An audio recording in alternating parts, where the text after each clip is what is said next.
I can't think of any better way to spend the night, too, than a campfire in the portal. Why not? How you guys doing? Thanks so much for being here. I'm your host, Brent Thomas. This is the Paranormal Portal, and I'm just thrilled to be here with you. Just going hat-free tonight. Just decided, I just took a shower, and I'm like, I'm not going to put a hat on. Not going to have, my hair caked wet to my head while I'm sitting here doing the show. So you get my lovely locks as well as my charming personality. So Brent got his hair done. No, he just didn't wear a hat.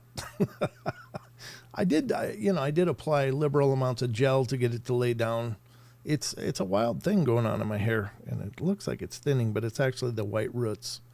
My hair's white. My hair is all white. You may not know that if you've. Oh, thanks, Ed. I appreciate it. Or E. My hair is all white, and I don't care. I mean, I'm not really anal about it. Like I color it whenever I color it. I prefer it to have color than to be white. But literally, my hair is all this color, this white demarcation line that you're seeing, and this is the last dye job. So that's what's going on tonight. I just decided to be hat free. Because, like I said, I had a shower. I didn't want to put on a hat on top of a wet head of hair. That would be a little, probably itchy. I don't know how that would work, but I just never do it. Oh, thank you, T-Bone. T-Bone says, enjoyed the Ryan Hotel episodes. Appreciate that a bunch. Now, I do owe somebody, Mr. Bogart, gets a round of applause. Thank you so much.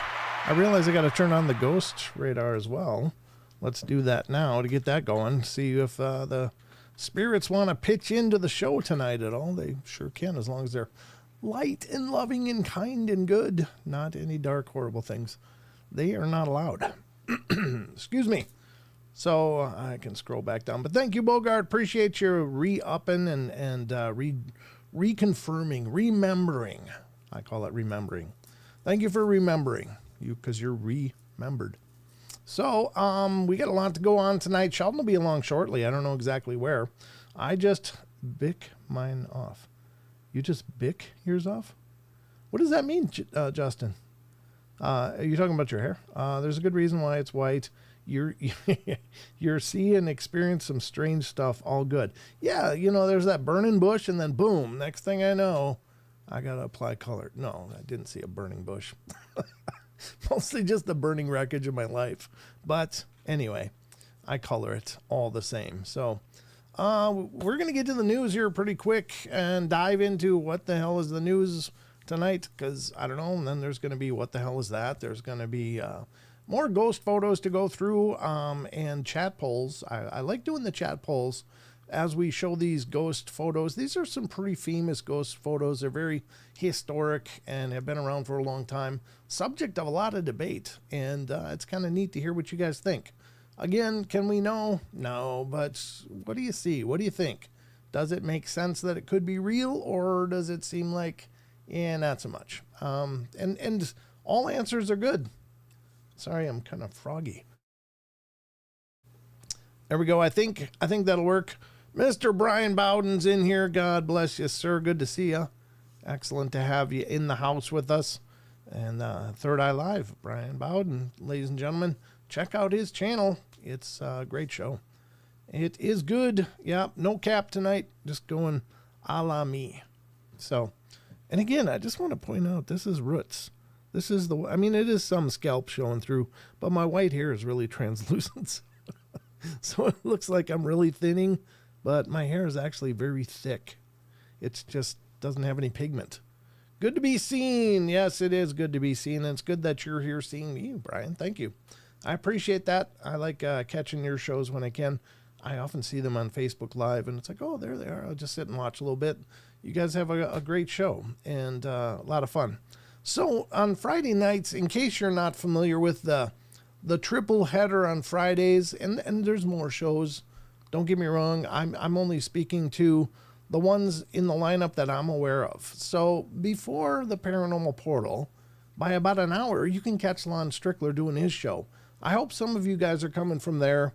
Lon's a great guy. He's a hell of a guy. He's really a a fixture in this community and has been a pillar of this community for decades, and a wonderful friend, and he's been a guest on the show many times. But his show streams live at 6 p.m. Pacific, which would be 9 p.m. Eastern. And then the Paranormal Portal comes on, and you get 2 hours of me and Sheldon, usually on Fridays, and Sheldon will be along as soon as he can be.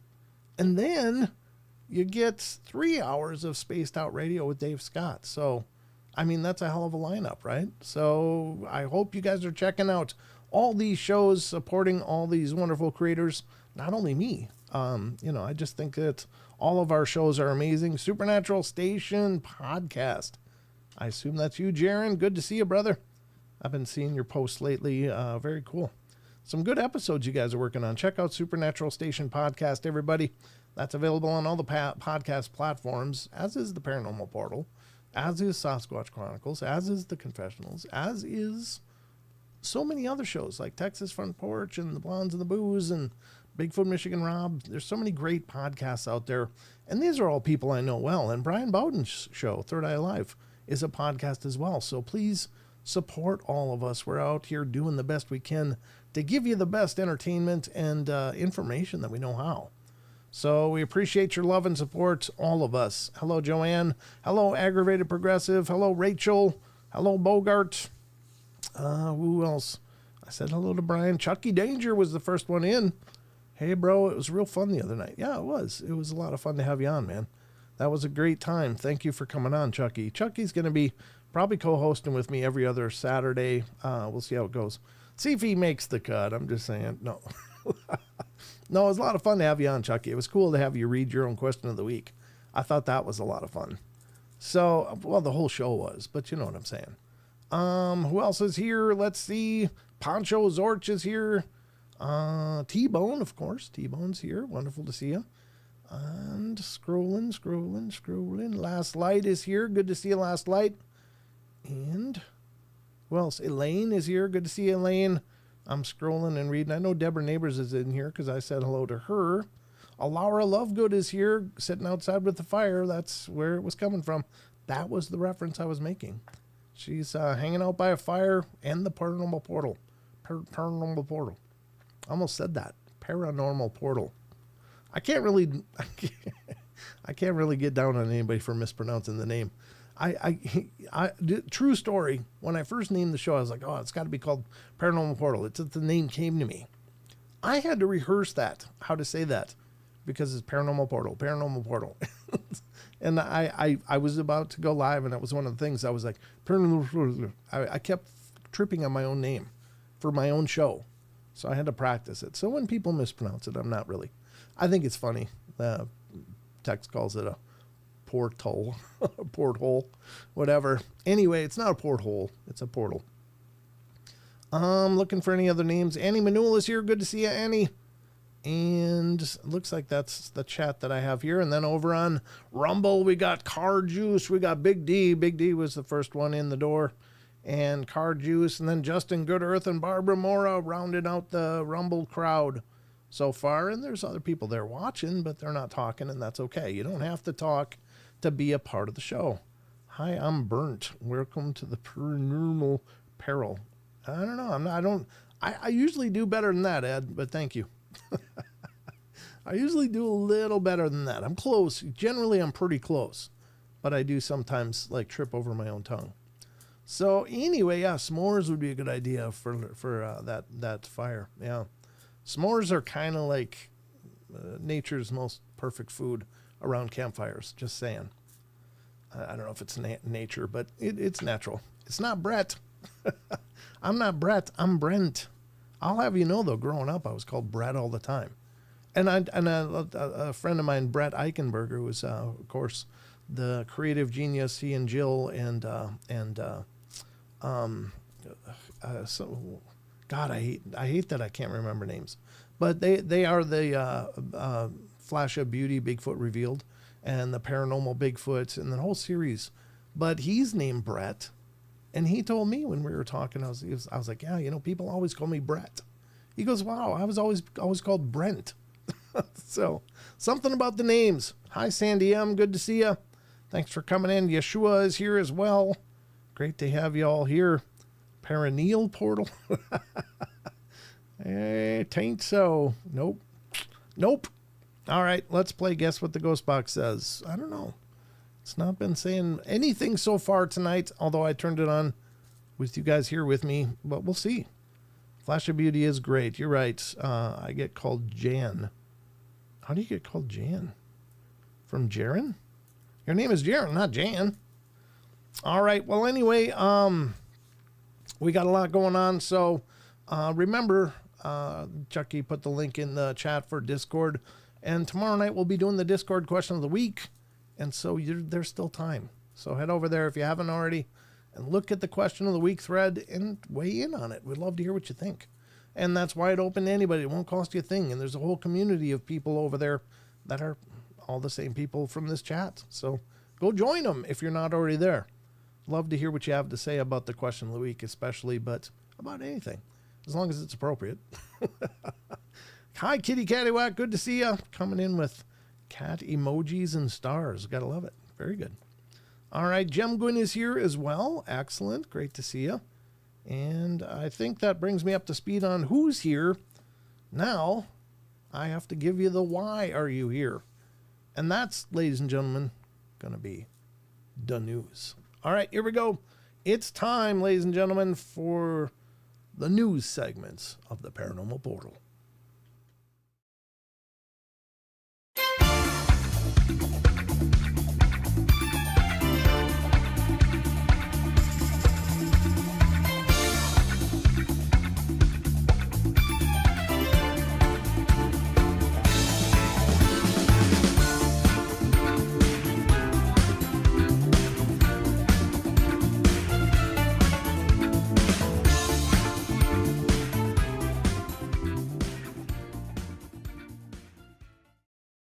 You are most certainly not invisible, Goblin. We see you. Thanks for coming in, as well as Owl 13 came in, and Lenda as well. So, Poncho Zorch. I hope I got everybody.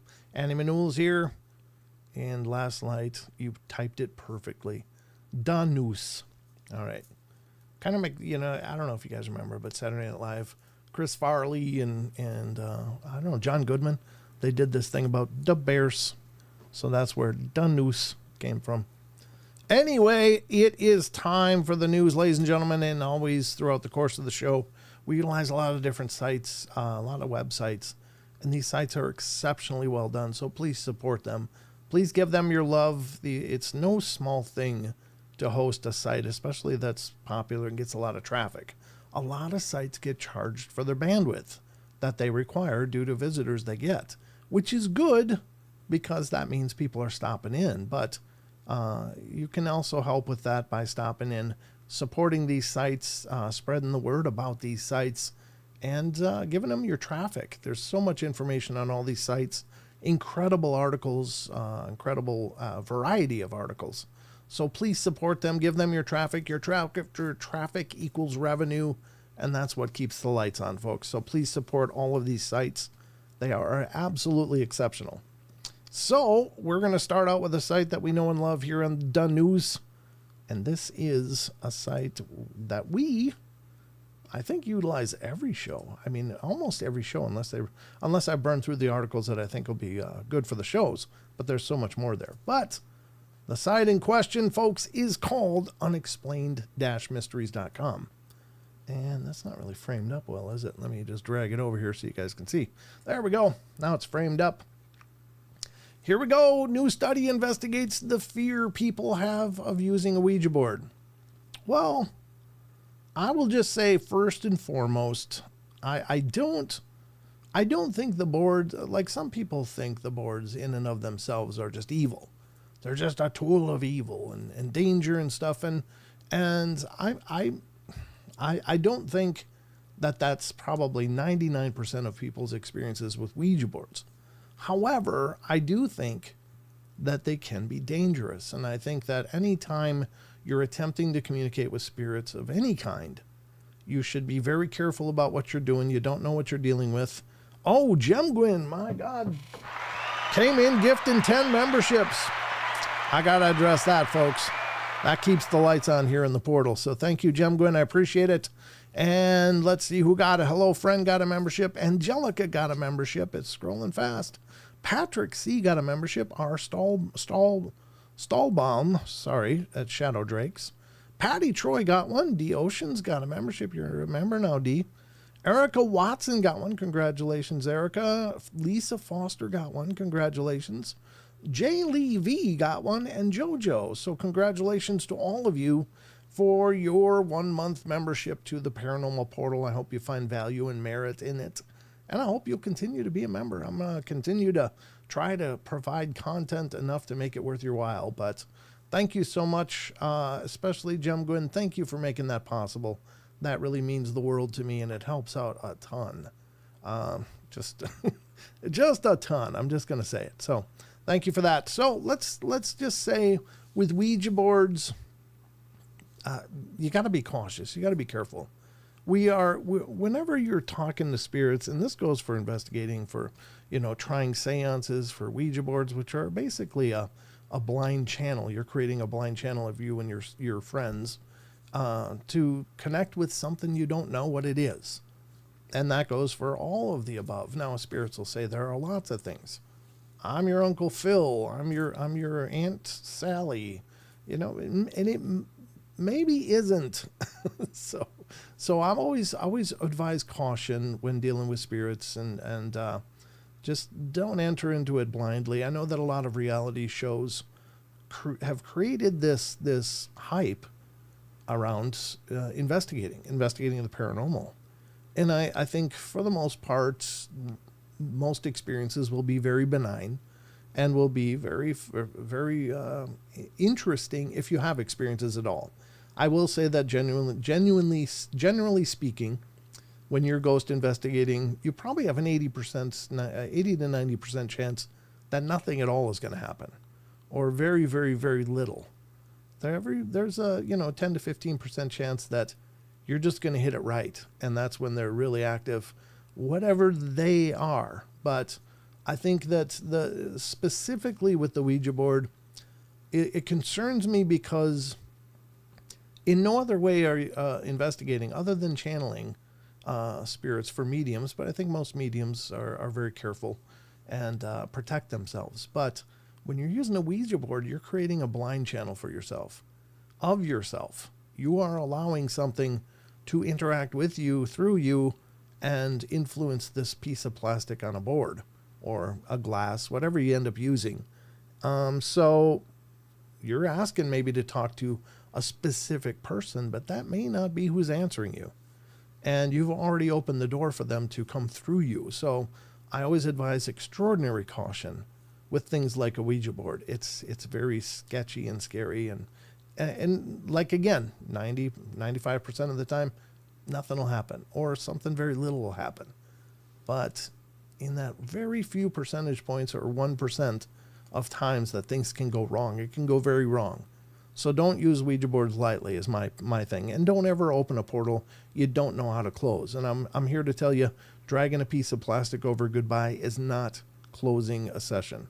It's not closing a connection. So, all right, that's my caveat warning about Ouija boards. I don't mean to instill fear or inspire controversy about it, but I think that we just don't know what we're dealing with. And there are some horrible things out there. So you just don't want to be talking to them.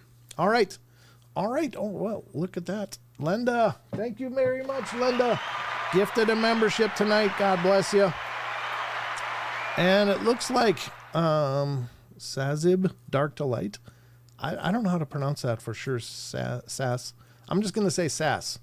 It looks like Sass Zib, but if I'm mispronouncing that, I'm sorry. But congratulations. You are a 30-day month membership, 30-day, which is a month, member of the Paranormal Portal now. Hopefully you enjoy it, and we'll continue on. Thank you, Linda, for making that possible. That really means the world. Thank you so much. All right, let's get going here.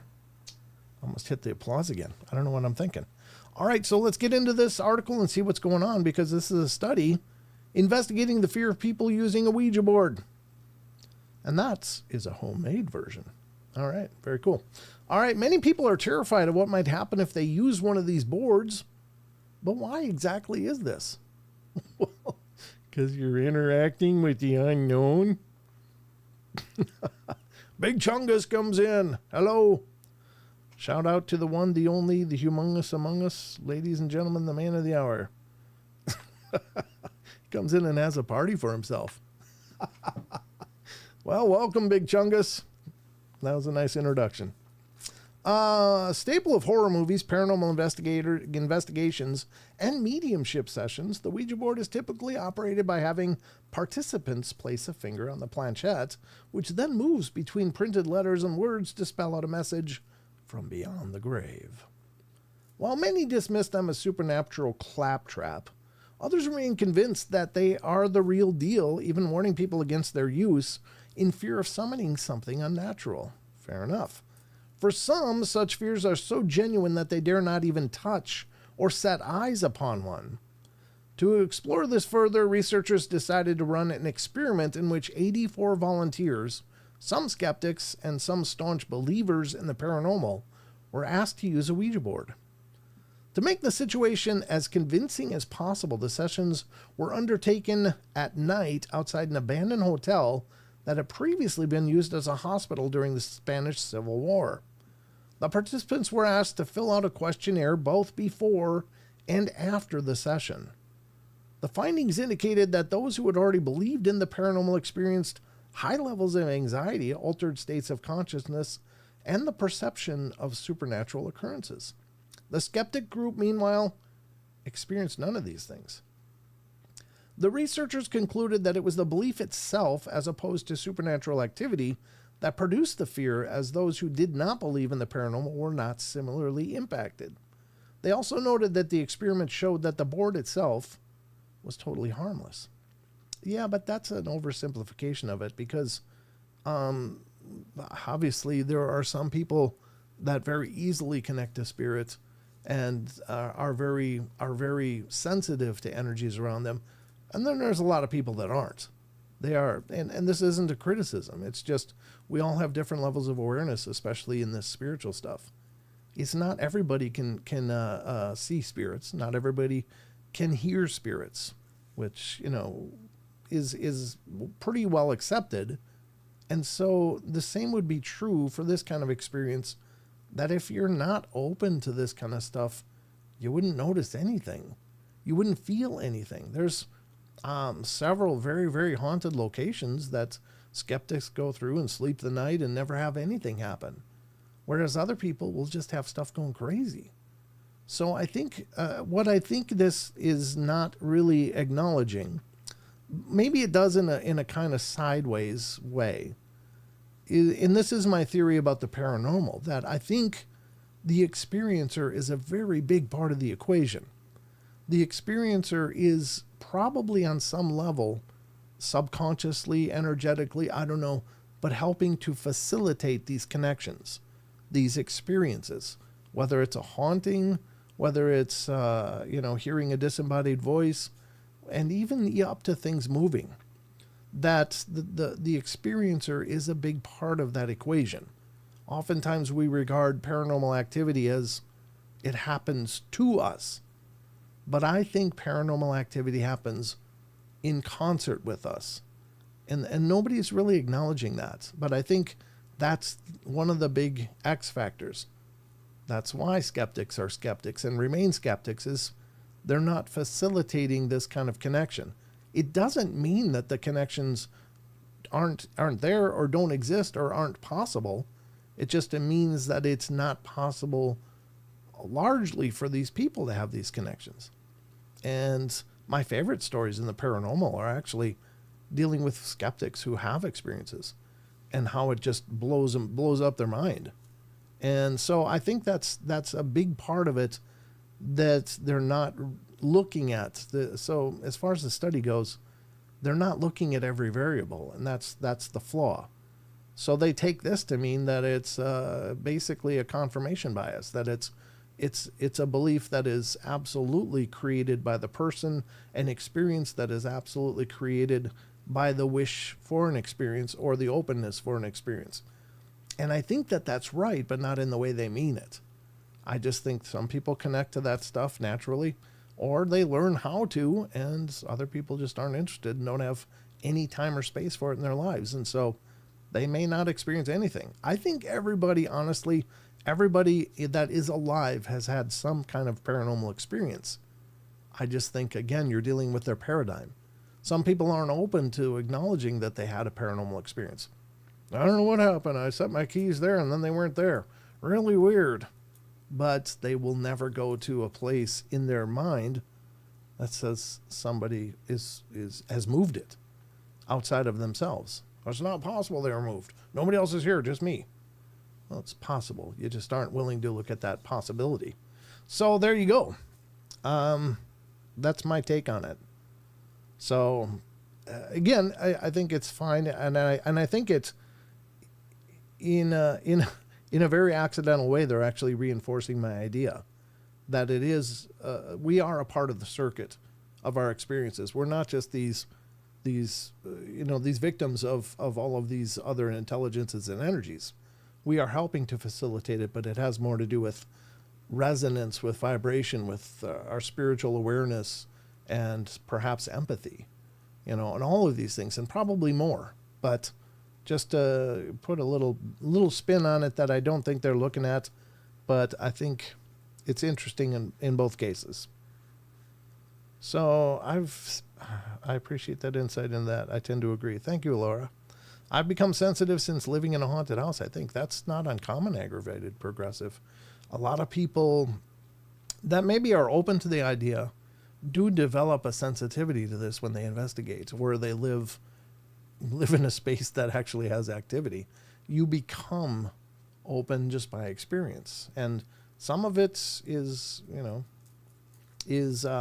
more aggressive or more off the charts activity, and some of it I think is just living in that energy constantly, that we develop it. We are in a spiritually evolving being, I think. And so if you live in a place with a lot of high spiritual energy, you're going to develop more of a sensitivity to it. So yeah, that makes sense.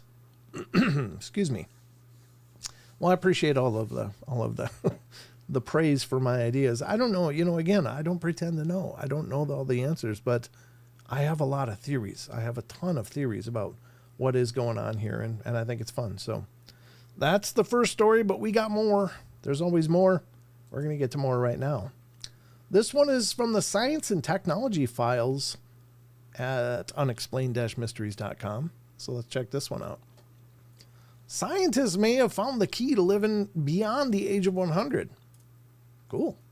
That's great. I'm looking forward to, if I'm going to live over 100, I'm okay with being alive that long, but I don't want to look like a piece of beef jerky by that time, And I'm not putting down the elderly. I mean, God bless them. They've I don't know how to recover from that kind of slam. I didn't mean it like a slam. I just mean that living long in agony would suck. Or living with oh, my hips are bad, my knees are bad, I can't play the piano anymore because I got arthritis. That would suck if you got to live longer like that. But living longer is one part, but let's live better. Let's not get to the point where we look like beef jerky. That's my point. BMR's in the house. Good to see you, brother. Good to see you. Go check out BMR's channel as well. Great show. I should know. I've been on there a bunch. So good to see you, Rob. Thanks for stopping in. All right. So let's check out this, see what they found out. New research has investigated why some people are able to live to and even beyond 100 years. How long is this? It's a little long. I'll read a little bit of the first part and then I'll put the links in the chat. Biplane. It says biplane. That's funny. You know why that's funny? I was playing a video game with the Minion earlier. It's called War Thunder, where you can fly planes or you can drive tanks, and it's just this really wild battlefield kind of an experience. But I was just playing with him earlier, and there was biplanes on there. So because we were in World War I kind of zone, and And that's interesting that would say biplane now. Huh. I don't know. Sometimes spits out some relevance. It's a said biplane. There you go. Who had biplane on their ghost box bingo? I'm just saying. You just got one mark. All right. So let's see. It says humans may be living longer on average these days, but even so, only a fraction of us will live to see our 100th birthday. Yet the reasons why only a select few will become centenarians, I guess, yeah. Centenarians still remains a mystery to scientists. But the latest work published by myself and my colleagues has just uncovered one factor that may be key to living long lives that centenarians experience. My research team has found that people that live to 100 seem to possess the superhuman ability to avoid disease. That's a good factor, I'm sure. Centenarians are of such great interest to scientists because they may hold the key to understand how we can live longer and live longer and in better health. Some questions researchers have long pondered is whether one of the keys to centenarians' resilience mainly lies in their ability to postpone major disease, or whether they're simply better at surviving them. Or could it be that they avoid certain diseases altogether? Understanding the answer to these questions could bring us at least one step closer to figuring out what specific factors contribute to longevity. So my colleagues and I set out to see if we could find the answers. In 2 recent studies, we analyzed and compared long and shorter-lived people both born in the same year. There you go. That's what the article holds. I'll put the link. If anybody wants to look into how to live over 100, you're welcome. Just saying. That's cool. I don't know. Question is, what do you guys think? Would you want to live over 100? If you don't mind, do a chat poll. Number 1, if you want to live over 100 or as long as you can make it. Number 1. 0, whenever. Whenever's fine. I'm just kind of curious where you guys are at. Who in here wants to live over 100? Give me a 1 in chat if you do. 0 if you're like, whenever. Whenever it happens, it happens. Let me know what you think. Okay, Joanne, nope. Jemgwin, nope. Rachel, nope. Annie, nope. Ed Ungarian, nope. Bogart, nope. Chris Whitebear, no. Elaine Clifford, no. Owl, no. 1, only if I have a quality of life. Fair enough. Yeah. Sandy N says nope. And, okay. Steve, what's going on there? The Goblin, no. T-Bone says I feel 100 plus. Yeshua, nope. The Unknown's all in. He's going to go as long as he can. Linda, nope. Aggravated Progressive, meh. 0. Michelle doesn't know. I'd love to know my death date, Rob says. Would you, Rob? I mean, would you?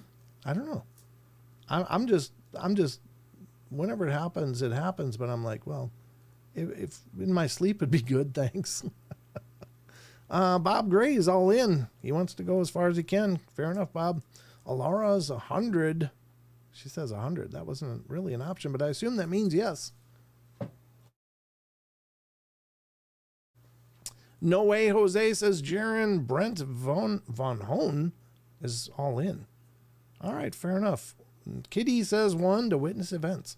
Yeah, that's kind of the neat thing. I was thinking that about my grandparents, and I don't know. I've had my grandmother on my dad's side live to be close to 100. I don't think she quite made it, but she was close. But she was one of those just tough old birds. Like, she was driving in her 90s, still living alone. I mean, honestly, she lived alone, or lived on her own up until the day she finally did pass away. But yeah, I don't know. I'll just use my demigod genes to live to 600. Chucky, you look like you're about 12, so, I mean, no offense. You're a handsome young man, but it's you don't look like you're anywhere as old as you are, so that's working in your favor for sure. Grandpa was 97, Yeshua says. Fair enough, yeah. I mean, long life is fine, but you're right. You guys are right. I mean, it's quality of life. I think that's more important. Like, I've had relatives that it's like they had already passed long before they passed. And that was kind of heartbreaking to see them wither and fade into nothing. That was tough, because that's not the way I wanted to remember them, and I'm sure it's not the way they wanted to be remembered. So I'm with you. If you got good quality of life, hell, I'll go as far as I go. But absolutely not unless I'm totally healthy, Karen says. Fair enough, yeah. When you're ready to literally connect to the other side, let me know. I'm here for you. Thanks, Steve. Appreciate that. All right, I'm not ready. Well, I'm here to connect with you now. You're here. Sheldon Thomas is here, ladies and gentlemen. It's still not such right. A kick out of that comment. I'm so sorry. Which one? Chucky, you look like you're about 12. So. He does. Chucky looks very young. I mean, he's a handsome guy and all that, but I mean, my God, he's been blessed with some pretty kick-ass genetics. I'm just going to say it. If there's anyone that's going to be immortal, it's you. I'm trying to figure out why the camera is still flaky. Well, I thought we had that figured out. I thought we did figure that out. I thought we did too, but I got to figure out what I didn't figure out. Hold on, guys. I'm trying to get Sheldon on the screen, but it's not working right. Where is it? Where is it? Oh, hide your own video from the gallery. There we go. Now I got it figured out. I remembered. Okay. Excellent. Excellente. There we go. Ladies and gentlemen, Mr. Sheldon Thomas, so I can find my mouse. There it is. The big branch is here. You kind of celebrate that a bit, don't you? It's a really nice title. I like that you made that my title. Yeah. The big branch. The big branch of my personal family tree. That's right. Sheldon Thomas, ladies and gentlemen, if you're not familiar, is actually my oldest son. Isn't that just crazy? Chip off the old block. There we go. It's right. All right, so there we go. That's long life. Sheldon Thomas is here. And whoa, that's so weird. It's weird seeing you without your hat nowadays. Whoa. I just want everybody to know I'm not bald. I mean, not that there's anything wrong with bald, but I do have hair. No, I actually took a shower and my hair was wet. And I was like, okay. I'll just go without the hat. I usually have the hat on, like 90% of the time, but sometimes I like to just let the locks flow. So, yeah. As I almost knocked my headset off my head. All right. Hello, son of the portal, Bigfoot Michigan Rob says. Son of the oh my God. I love that title too. Oh my God. My name's Sheldon, son of the portal. I am Sheldon, son of portal. There you go. Oh, happy birthday, Karen. Karen's birthday? It is. Oh, happy birthday. Happy birthday, Karen. Now, you met Karen, right? Karen and Neil? Maybe. I think they were at the last. My memory is I think. I know you met a lot of people when you were at Phenomicon last year. There was a lot to meet. Yeah, there's a ton. But I think Karen, you guys were there last year, right? I thought so. It does sound familiar. Yep. Karen and Neil, they've literally been at a lot of the conferences I've been at. They are incredible. I hear a song parody called "The Son of the Portal" coming up. The Unknown's writing music. Awesome. I gotta cue that up to play it sometime. Unknown, you did a great job with that Paul Harvey thing. That was pretty cool. It's kind of long, a little long, but happy birthday, Karen. I really appreciate you spending part of your birthday right here with us. Yeah. So that was the age one. I guess I can go here now, because you're here now. I gotta reframe you. I am here. You are here. Just gonna make you immortal danger. Did Chucky say that? Yeah, he did. Oh, perfect, Chucky. Should be a new podcast title too. Yes. The Immortal Danger Zone. All right. We got one more to go through, and we're gonna do that now. I did put the link to that centenarian article, so you can learn to live past 100 if you want. This one's kind of cool. Now, this is a topic that's been bumping on my news feed for quite a while, and in articles and stuff, and it's probably one of the most debated religious iconic evidences in the history of religious iconic evidences. And this is dealing with the Shroud of Trin. And for those of you that may not know, it's the alleged burial shroud of Jesus Christ. after he was crucified, and somehow, and there's a lot of great information. Actually, Tony Merkel on the Confessionals just had an outstanding episode with a gentleman who's basically some sort of expert on the Shroud of Trin and on its supposed or alleged authenticity, and it's fascinating, absolutely fascinating. There's a lot of people really trying to debunk this. They don't want the shroud to be real, and I think it has more to do with their paradigm than actual science. They're bound and determined that this is not a real artifact from the life of Christ. And I think part of the reason might be because if the shroud is real and it's the burial shroud of Jesus Christ, then you have to acknowledge that religion is real. At least some aspects of it, that this is a real historic figure. A lot of those same people would like to say there was no recorded Jesus Christ. And they would be wrong, because there are Roman records that do cite the incarceration of Jesus. There's a letter from Pilate that acknowledged Jesus and in his writings to go back to Rome. So, I mean, there is a lot of historical precedence for it without the shroud. But with the shroud and its mysterious impression that was somehow created on the surface of this item, that seems to possibly be the visage of a resurrected Jesus Christ. And I'm not saying you have to believe in Christianity or that you have to follow it or anything. It's not my pursuit of the show. But I think what it might show us is that there is amazing things going on, even in the world of religion, and historically, and still, even to this day. But let's check it out. From unexplained-mysteries.com, new Turin shroud study suggests it had once wrapped a body. Now, it's not going so far as to say the body of Jesus, but it does seem very apparent that whoever this shroud was wrapped around died horribly.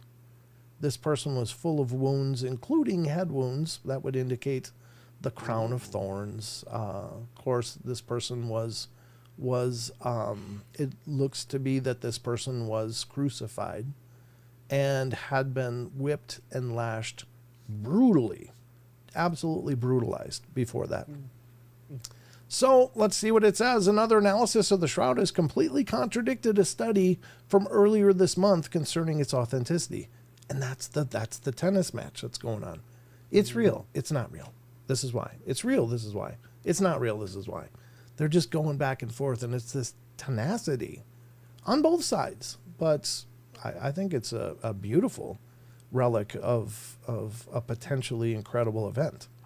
Believed by many to be the burial cloth of Jesus himself, the Turin Shroud, which is today situated in the Cathedral of St. John the Baptist in Turin, Italy, has long been the subject of intense scrutiny, controversy, and debate. A significant number of researchers have made conflicting claims about the shroud, with some hailing it as authentic and others suggesting it's either a forgery or not the Shroud of Jesus at all. Last week, we reported on a new research which focused on analyzing the way the cloth drapes over the human body. The findings indicated that the image of Jesus was most likely to have been created by the shroud being placed upon a low-relief sculpture rather than a real human being.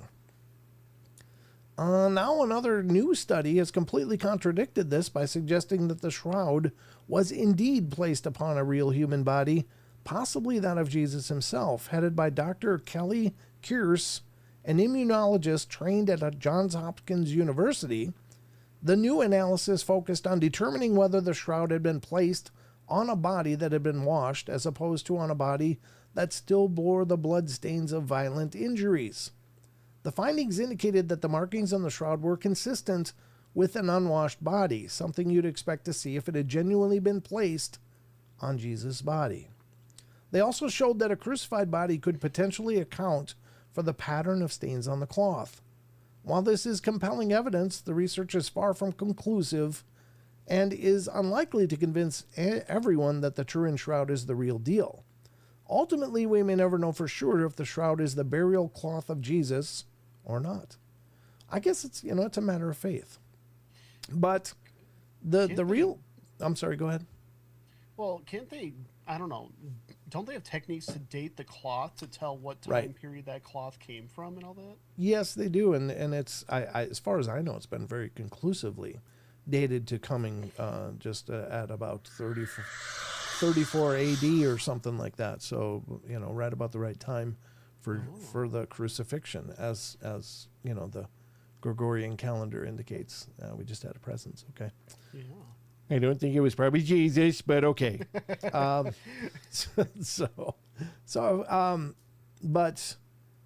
the interesting thing is that I've read studies about this that show that the blood was AB.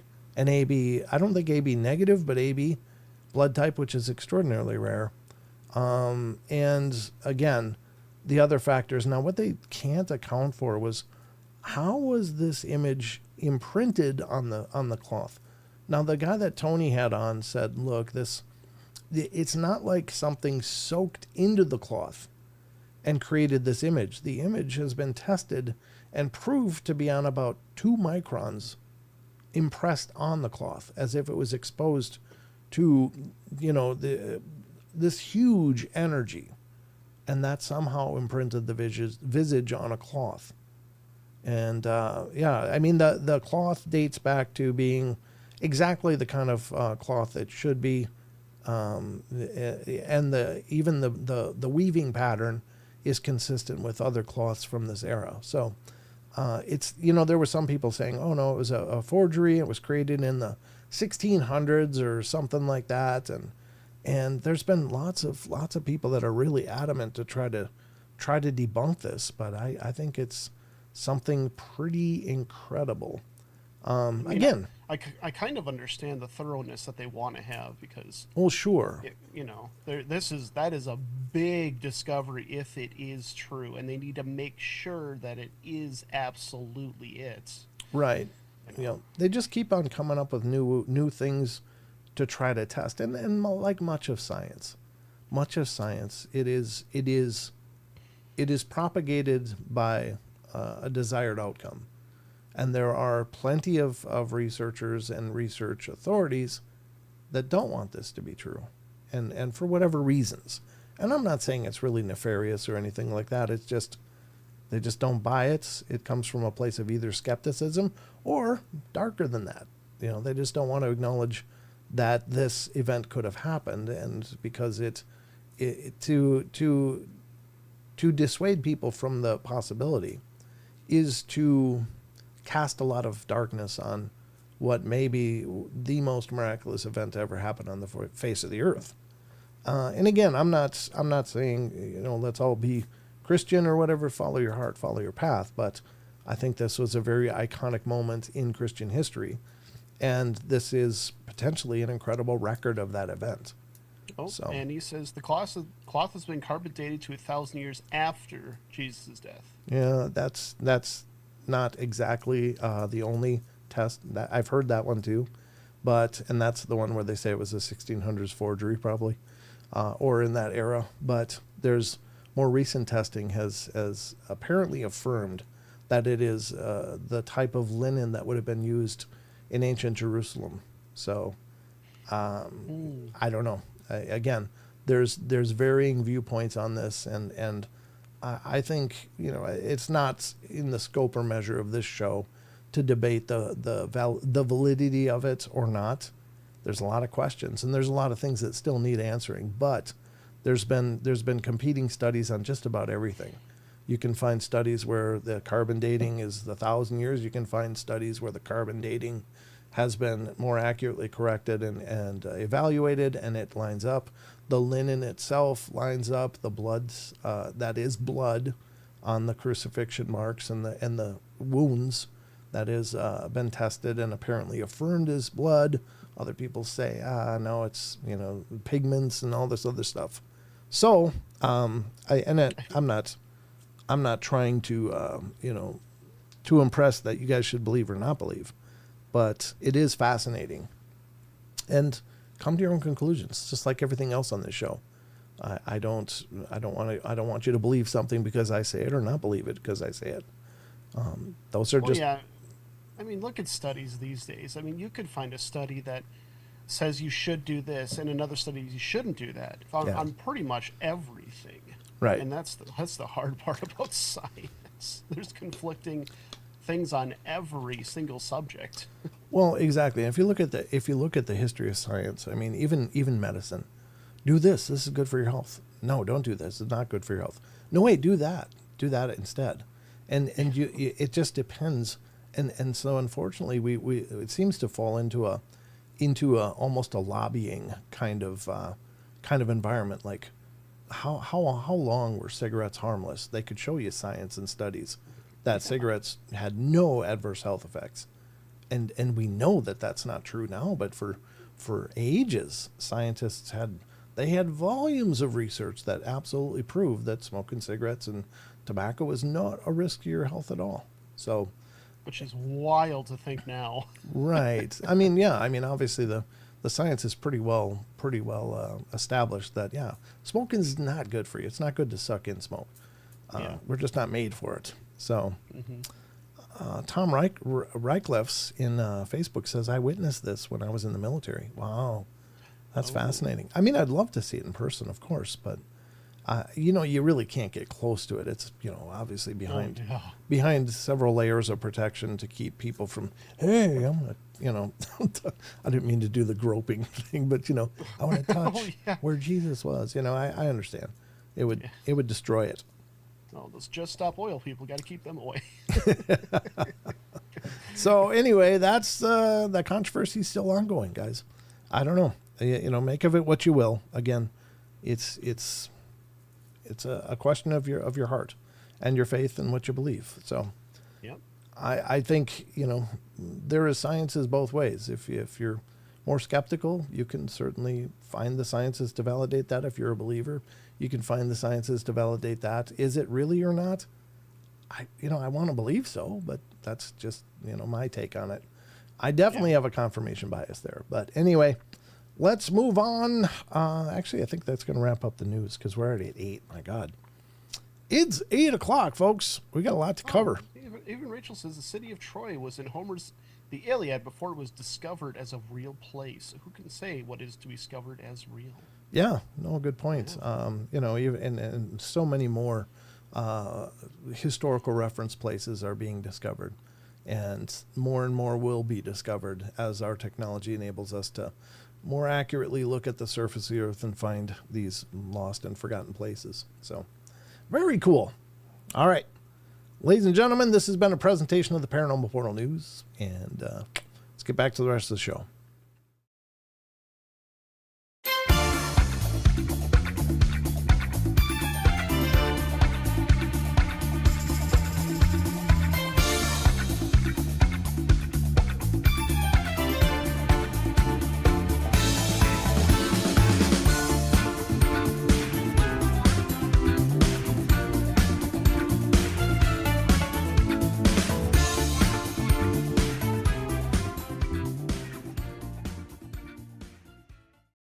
All right. Oh my God. I got you way zoomed in. That's right. Cause I really look at your face when that feed catches up. Oh my Lord. I'm giant. Look at your nose. No, I'm just kidding. This is my real size. Yeah. Objects in the screen may be larger than real life. All right. Let me do this. Shrink you down. And then how do I do this? Oh, let's try this. Wonder if I can do this. Yeah, I can do that. I can do this. It says Atlantis Rising. That makes me think, have you ever read anything on the legend of Atlantis, where that came from, or if it's like, oh, we think it was this city that they were talking about? Well, it was Homer. Or Plato. Plato brought it up in the Iliad, or the was it Plato? Plato wrote about Atlantis. Yeah. And so, I mean, he described it in pretty good detail. As this place with 3 concentric rings and canals going through all of them, and it was apparently in the ocean. A lot of people believe it was in the Atlantic Ocean, Atlantis. Right. You know, so I don't know. But yeah, it was Plato. Yep. Plato.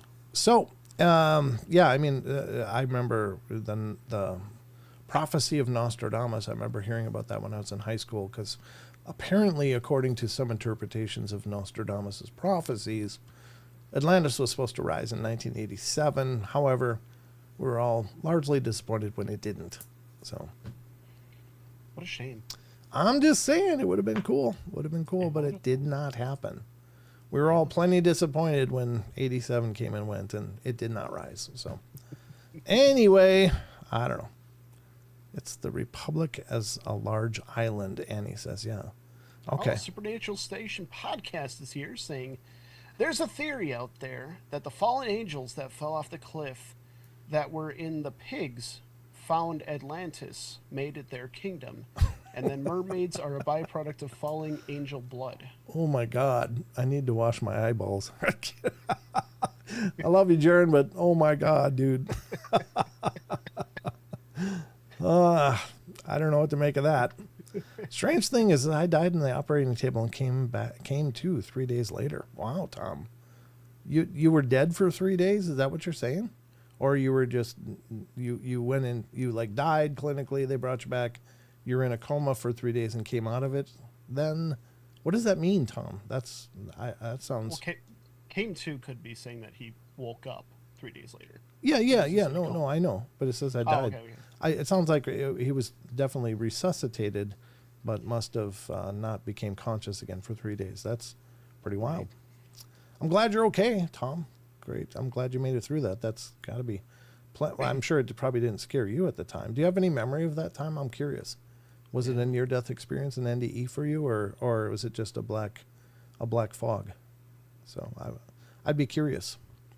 They found Bimini Road where Edgar Cayce said it would be, Chucky says. Oh, interesting. Plato also wrote about the allegory of a cave. Perhaps Atlantis is an allegory too. Yeah, it could be. I'm not really well schooled in the works of Plato, but he was one of those thinkers that helped to shape our modern logic in a sense. He and Aristotle. All right, so where are we going next? I guess we're going to get to what the hell is that? Are you ready? Ooh, yes. Because we got some ghost pictures to go through, Sheldon. Excellent. And then a couple videos. Oh, yes. Then we got to get to the cryptids. What the hell is that? What the hell is that? Well, we're going to try to find out, folks. We've been going through a really incredible article for the last several shows that is written by Stephen Wagner, and it's from liveabout.com, and it's been an incredible article. It really has. And I've been asking you guys that are watching live, and certainly those of you that are watching after the fact, let me know what you think, how you vote. But we do chat polls on these and kind of go over, yeah, I think that's real, or no, it's not. 1, if you think it was a real, or 0, you think, nah, you're not really on board. And there are no wrong answers, much like the question of the week. I can't tell you if these are real or not, but they're represented as historically real ghost photos. And we're going to go from that. This is from liveabout.com, best ghost pictures ever taken. And there's 28 of them, and we're on number 14 now. So we got a ways to go, Sheldon. All right. All right, he says. All right, I got to reframe you. Got a lot of work keeping you in the picture. You got to quit. You adjust your chair between shows, or what's going on? Yes, just for you. Thank you. Appreciate that. Appreciate it. I got to make sure your head's not cut off. There we go. Now you're in the frame. All right. So we're going to go through more of these images. This one is Robert A. Ferguson. This is number 14 of this incredible article. Again, liveabout.com. I will put a link in the chats if you guys want to check out this article. It's really, really pretty fantastic. In case you've missed some of them before now, if you missed a show where we've been covering these, here is where you find it, and I encourage you guys to check it out. It's a fantastic article. All right, here it is. Robert A. Ferguson. What is the story here? Here's the image. It's, I think this is the real guy. And maybe this is the ghost, but let's see what it says. The photo was taken on November... Oh, this isn't framed up very well either, is it? Let me just move it a little bit. A lot. There we go. This photo was taken November 16th, 1968, when Robert A. Ferguson, author of Psychic Telemetry, A New Key to Health, Wealth, and Perfect Living, was giving a speech at a spiritualist convention in Los Angeles, California. Faintly appearing next to Ferguson is a figure that he later identified as his brother, Walter, who died in 1944 during World War II. At first glance, this might seem to be a double exposure or some dark room trickery, but this photo is a Polaroid, one of several taken of Ferguson at the time, making any hoaxing quite unlikely. Again, Polaroids are the instance, they spit out the film and you kind of let it develop and you see what's there. And this is apparently that. So this apparently, and let's do this so you can see it a little better. This is an apparition apparently of his brother who had died in World War II. Was he there with him as he gave this presentation? I don't know.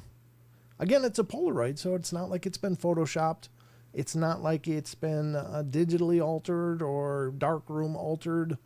It's a Polaroid. What do you think? You can do it with Polaroid film if you're quick enough. I don't know how you do that, but that's fantastic, Benno. I don't know. That's great information, but what do you think? Number one in chat if you think this is a real deal. This is a capture of his brother sticking close during this presentation. Or 0. You think, nah, this is nothing. What do you think? 1 or 0? Elaine's all in. She thinks it's real. Oh, we got a new one in new chatter over in Rumble. I don't know how to say that. Gogatem Paranormal. Good to see you. Thanks for coming in. Welcome in. That looks like a double exposure, to be honest. They look identical. Yeah, the same suit. Kind of looks like the person left his glasses also a little bit. From the little circles that are there that I see. Could be. I mean, maybe he same exact suit. Well, I mean, it looks like it at least. It's very similar. I mean, I don't know. I couldn't tell one suit from another, to be honest with you. I just don't ever wear suits. I mean, I have one, but I don't ever wear it. But I think most suits look like that, so I don't know. But you're right. Is there a lot of similarity there? Is it somehow a prismatic effect that maybe split the image as it was being captured? I don't know. We don't see any other pictures taken with this camera. Is this an anomaly that popped up? It does say it's his brother, so the fact that they look similar, maybe that's an explanation. So Lenda says it's real. Yeshua says no. Goblin, I don't know. I'm getting lost here. I'm losing space here. Benno says nope. BJ Lapierre 1. She thinks it's real. T-Bone thinks it's real. Eric Fry is all in. Wizard Moon's all in. Aggravated Progressive is thinking, pondering. The Goblin says 3. I don't know. Fair enough. Yeshua is nope. Not buying it. The angle is off to be a double exposure. Eric Fry says, yeah, there is a different tilt to the head a little bit. A little thinner face on the living guy, and it does seem a little more rounded on the alleged brother. But Lenda thinks 1. Bogart says 1. Aggravated Progressive says seems fake. Strange, my father passed in 68. Was a tanker under Patton. Wow. Tom, you got a lot of stories over there. Wow. That's pretty wild. There you go. I have let's see, anybody else? Carjuice says 1. Justin Goodearth says 1. Barbara Mora, one face is straight on the other. Straighter than the other, I think is what she's saying. Yeah, I think looks like it's at an angle. Yeah. Yeah, it is a little different angle. It maybe isn't quite perfect. I don't know. It is surprisingly similar, but I see this over here too, and I don't know if you guys see this, but it almost looks like a third face, but very, very light. And there's an eye, a nose, and a light mouth. I don't know. Oh, I don't see that at all. You don't? It's No. very small, but you don't see this right here as being another potential face? Nope. I don't My know. brain doesn't see it. Okay, well, fair enough. I'm just seeing that looks peculiar, but again, it's very grainy, and this photo is courtesy of Robert A. Ferguson. So there you go. Hey, I hope it's real. Don't get me Yeah, wrong. no, I got you. Yeah. I'm with you. I think it's Yeah. fantastic possibility.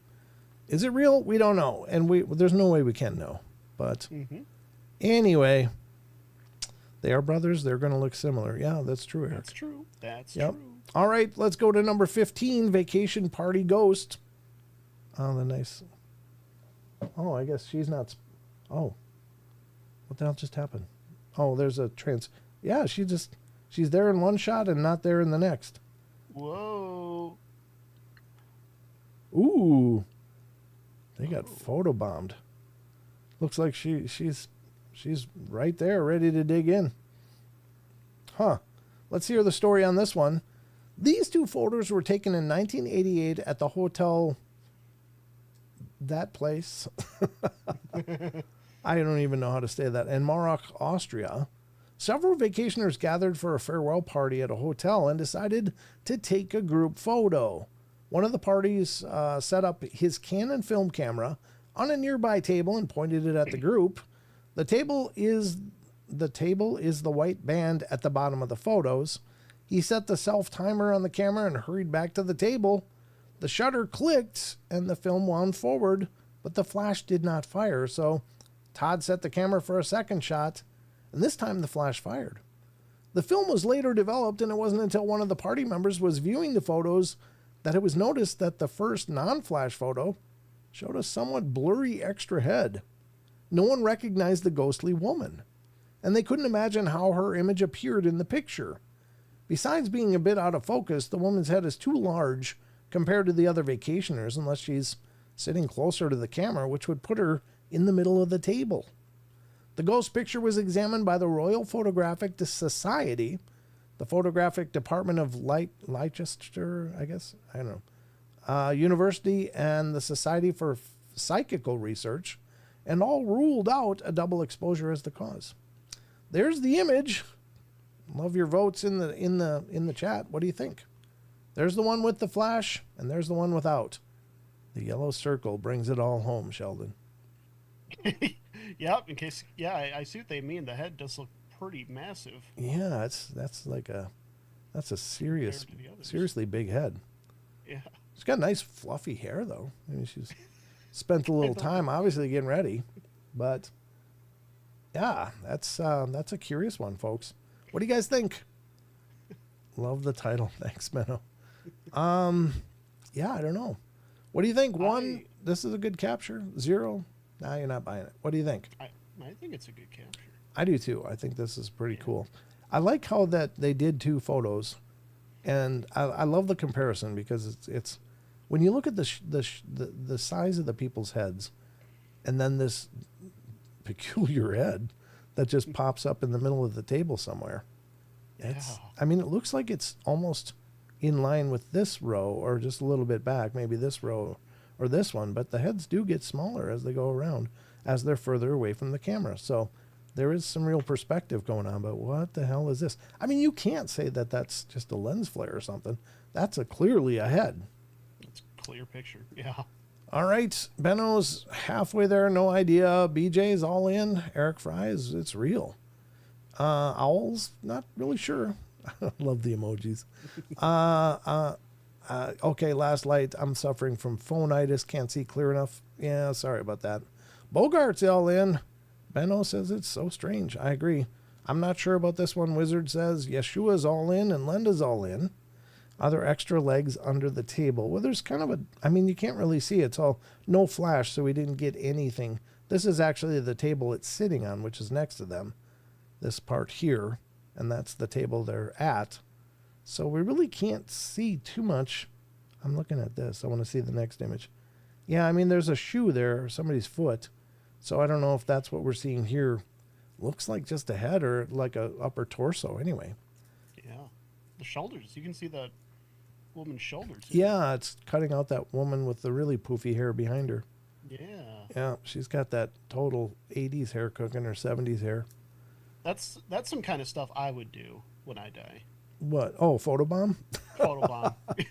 A random guy in a photo. Yeah. Yeah, you'll just pop up in people's photo. Who the hell is this guy? I don't know. He wasn't there. I can't commit. Asking my girlfriend. Yeah, I mean, let your girlfriend vote if you don't want to. Yeah, it's Tom Rickles says it's a rule in the parafield. Don't take one or take two consecutive photos. Actually, generally people shoot three, but yeah, I mean, any number more than one is good because it gives you a reference point to look at. Like several of these, yeah, it could be an apparition, but we don't have anything to compare it to, except old weathered film. I'd love to overlay the images more perfectly and then switch them back and forth. Yeah, there was a bit of a pause between the two images because the flash didn't go off. He went and reset the camera and then sat down again to take the flash one. So there's probably some adjustment going on with the people. Obviously, the heads do move a little bit. Like these three heads are very close together. And there's a little more gap where they resettled. This is probably the photographer right here. The guy that owns the camera, he's the closest. Or this guy, I don't know. But at any rate, it's an interesting photo. I think this is a good capture. Peer pressure, 100% real, Benno says. Okay, fair enough. But yeah, so I mean, even if you did have both of them and overlaid them, it would be a bit of a shift anyway because he did adjust the camera and change the setting to make the flash. And then, boom, it went off correctly. So there you go. I think that one's a good capture. Here we go. Godfather's Pizza Ghost. You know, I got to tell you, I used to love Godfather's Pizza, but I don't think there's any of them out here, and I'm not sure if they're anywhere anymore. I don't remember that. I mean, I recognize the name. I don't remember that, though. There used to be one in Red Wing on the old Pottery building. Maybe it's still there, but I always loved their sausage pizza. They had a great sausage. All right, let's see what the Godfather's Pizza Ghost is. This is a really muddy thing. This is a very muddy photo, so I don't know. It's hard to discern too much, but let's see what it says. Several unnerving instances of ghost and poltergeist activity were reported by the management, staff, and customers of the Godfather's Pizza restaurant in Ogden, Utah. There you go, Jaron, go look into this. In 1999 to 2000, prompting an investigation by Utah Paranormal Exploration and Research, or UPR, I guess. Phenomena included the sighting of several spirits, including those of a man, a woman, and two boys, a jukebox that played itself, even when unplugged. Ooh. That's a pretty energetic phenomenon right there. A tile floor that inexplicably bulged up as high as 10 inches and then leveled itself. A later examination showed nothing out of the ordinary beneath the tile, and the concrete was intact. Wonder if that's where the bodies are, though, right? As many as 40 fluorescent light bulbs flew out of their boxes and smashed on the floor. Ooh, can you imagine the mercury vapor? Oh, that's not good. Mysterious whistling was heard from the kitchen several times. Their investigation found that the restaurant might have been built on a very old pauper's field, a cemetery for the poor. Ding, ding, ding, ding, ding. It also resulted in this photo by Mary Barentine, the general manager of the paranormal group. And in 2000, this misty apparition was seen with the naked eye for a few seconds as it materialized in the middle of the room. There it is. What do you guys think? I mean, with the story to back it up too, yeah, it could, because of the activity, be a very good capture. Yeah, but it's a very muddy photo. Like you're right, it's very muddy, but that story does help. Yep. That, like, yeah, I could see that. You know. Yeah, exactly. I don't know. I mean, it does. I don't know what we're looking at. Again, this is one of those where I really wish there was a second photo to say, this is what it should have looked like, and this is what it looked like with that mystery apparition. I mean, it's smudgy, it's muddy, it's hard to really see what we're looking at.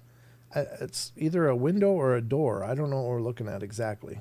I think it's a mirror. I thought it was a mirror. Oh, maybe. First. Well, if that's the case, that's even weirder. Who the hell has a full-length mirror in a restaurant? You guys come. Maybe it isn't. Maybe it isn't. I don't know. When I first saw it, I thought it was a mirror. I don't know. Well, I mean, it's not without. I mean, it could be. I don't know. It's just very, very strange. It looks like a narrow doorway, but maybe a mirror is a better explanation. I don't know. I don't know the setting or anything, but interesting. Oh, Laura. Oh, Laura, you did not say that in my chat. Oh, Turns out I like all sausage. I'm a Wes came in. He said, playing arcade machines at Godfather's, only 3 letters to record the high score. Only need 3. WES. Yeah, I think about how many hundreds of dollars we dumped into like Pac-Man back in the day when they were first coming out. It was like the first real video game was Pac-Man, and man, there were lines, and people had lines of their quarters lined up on the thing to get their turns. And like I was a 3 and out. I was like, I mean, I'd make it like 2 turns and get eaten by a ghost. I always sucked at that game, but I just remember it was cool. It was cool. But there you have it. Yep, the old 3 letters for your recording who you are. Wes could put his whole first name. That worked out good for you, brother. That worked out good. How are we doing for time? T-Bone. T-Bone rolling 5. Woo! All right. Had 10 earlier, then 1. So we got literally 16 memberships given out today by you, all of you amazing people. Let's see what's going on. Looks like T-Bone gifted 5 and Gemini got 1. Got a membership. God bless you. Flat Rock got 1. Greg Silverado got 1. Tajos, Tajos, I hope I'm pronouncing that right. You got 1. Mike Holburn's got 1.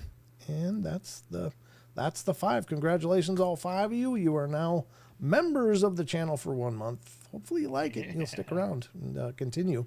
But thank you, T-Bone, for making that possible. I really, really appreciate it. My God. You guys are amazing. Thank you so much. Yeah, that's right. That is right. All right, let me scroll. All right. Yeah, Centipede was another one. You're right, Yeshua. I did better at Centipede. And what's that one where you were on the rim of this trapezoidal figure or whatever, and you had to shoot the aliens coming up? I did good at Centipede, but was it Galaga or something like that? Something like that. I think so. Yeah, maybe. You just use the wheel and shoot around this thing, and I would spaz slap that button and just spin. Somehow I'd make it for a while. It was pretty cool. No, it wasn't. I didn't do so well at Space Invaders. I didn't do well at all. Ammo. Huh? I always ran out of shots. Yeah, I mean, I didn't. It's not. They kept coming down, and I didn't hit them very well. Yeah. Wasn't my strength.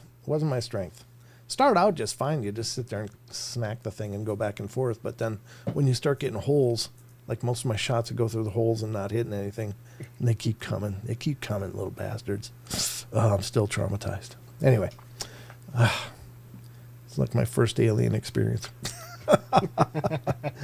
All right, I think we're gonna probably. Oh, we're gonna do this one. We're gonna do number 17, and then this will be the last one. This one's called Ghostly Grip. I think this one comes out of the Philippines, but I might be wrong. All right, Philippines. There it is. This interesting photo was taken around 2000 in Manila, Republic of the Philippines. According to the Ghost Research Society, 2 girlfriends were out for a walk one warm night, and one entreated a passing stranger. I've never used that word before. Entreated. Just say one asked a passenger to photograph them using her cell phone's camera, hence the low-resolution picture. And the result of this picture is the transparent figure. Jesus. What's up? Figure. I said transparent figure. How the hell did I screw it up that bad? A figure. I'm not sure what transparent is either, but I'm inventing words all the time here, folks. A transparent figure seems to be tug on the girl's arm with a firm and friendly grip.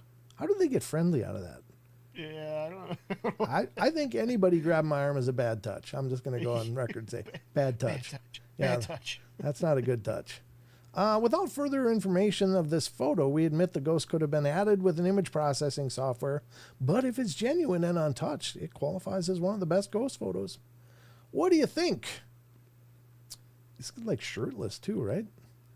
This is like, there's a lot of creepy levels to this one. Dude's not even wearing a shirt. And where's his head? Yeah, I don't know. What do you guys think? One, this is a capture of a creepy moment. Well, this woman's being accosted by some unseen presence. Or 0, you think it's all a bunch of fluff. What do you think? See-through with paint on. What do you think? 1, this is real. 0, no, not real. Time to vote, folks. Chat poll. I think it's real. You think it's real? Okay. I think it's pretty good. Yeah, it's not a bad capture, especially for a cell phone camera. I mean, it's the old, 2000s potato cam or whatever, but yeah. So we got Adungarian says 1. Chucky says 0. Owl says 1. Eric Fry is 1.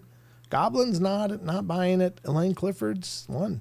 Looks like a meth head I knew from Ozark, Alabama. You got a pretty mouth. Anyway.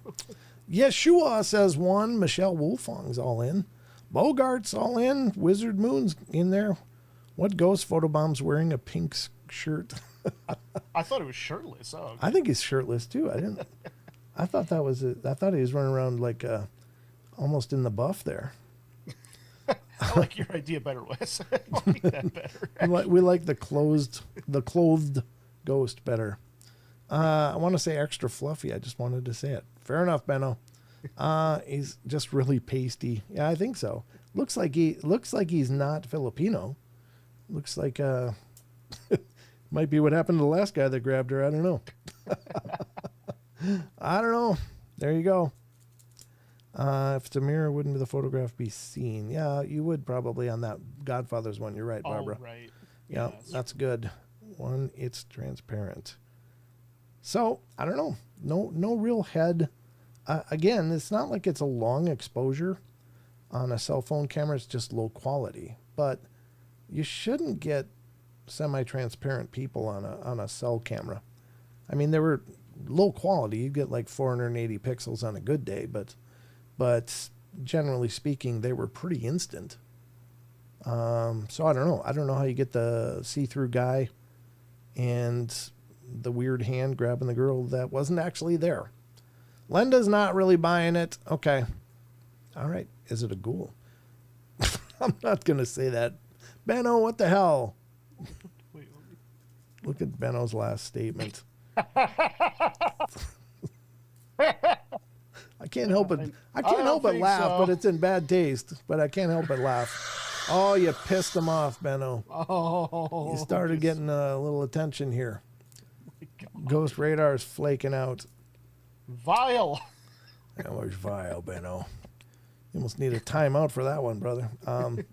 Anyway, that's the ghost photos for tonight. For what the hell is that? But we got some more stuff to go through, and then we're going to hit the cryptid corner, and we're going to check out a preview for Wes's show, his episode upcoming. So let's get to these other.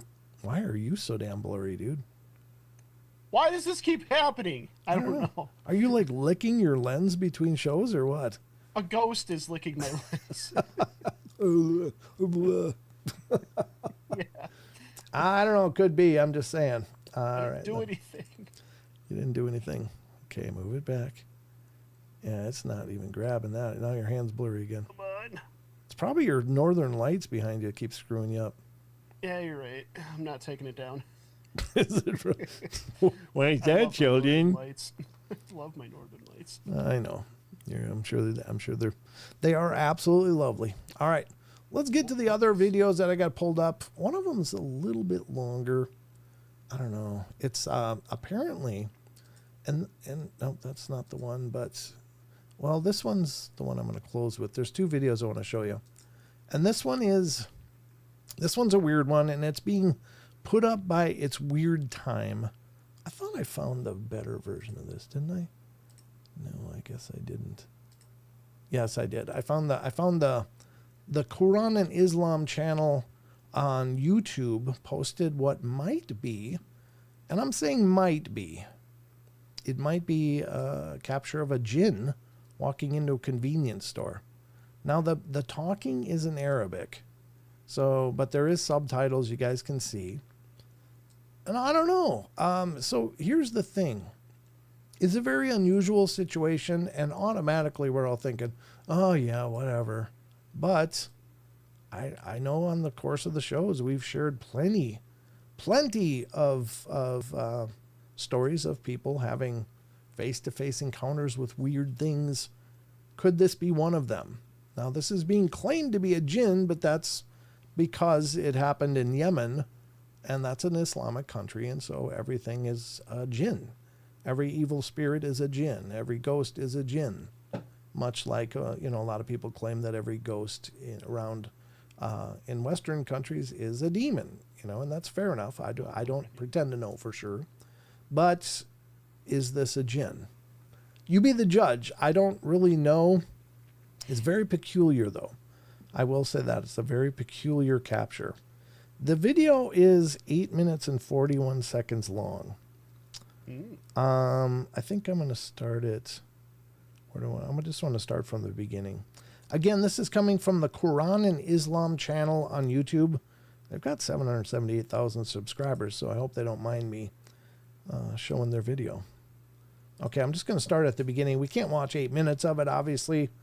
It looks like they got a Instagram channel, too. Maybe it comes from there. Maybe I should have looked for that. But anyway, at _KXTP on Instagram, there's an icon on the screen. So credit to whomever has credit coming. But this is for educational purposes. We're looking at it, breaking it down. Here it goes. Here's the situation. I got to frame it up right so it fits on the screen better. There we go. A guy working in his shop late night in Yemen, and this happens. Watch this video from the beginning. A woman in... Okay. Here comes the woman.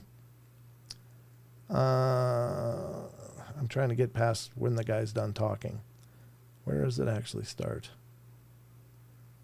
I think it's probably over here.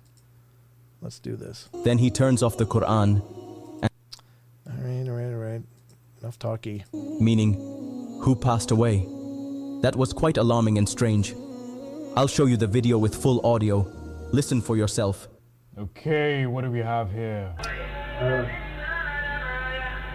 Where is it? Now, there could be multiple explanations for this. When does the actual video happen without all the talky? Let's see it here. All right. Wasn't wearing shoes, which was strange.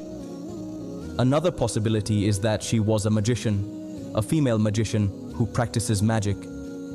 When the Quran was playing, maybe she heard it nearby and came to stop him.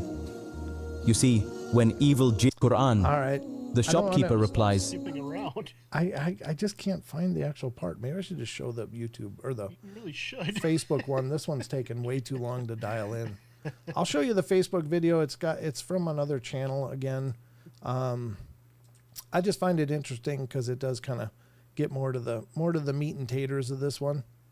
So I'm going to shrink this one down. Sorry guys, I thought the full version would be more. I try not to find the reposters. I try to find the source if I can, but that didn't work. However, we're going to find it now. This is coming from It's Weird Time on Facebook. It's Weird Time is the channel. So you can follow them, and there's many more of these videos over there, but this one I just thought was interesting because we don't see this kind of activity much. Not pretending it's real, but it's worth considering. So here we go, folks, from It's Weird Time. I'm going to go back and then forward. If a jinn ever asks you who passed away, this is what you say. This is actually so scary. Watch. Look at her feet.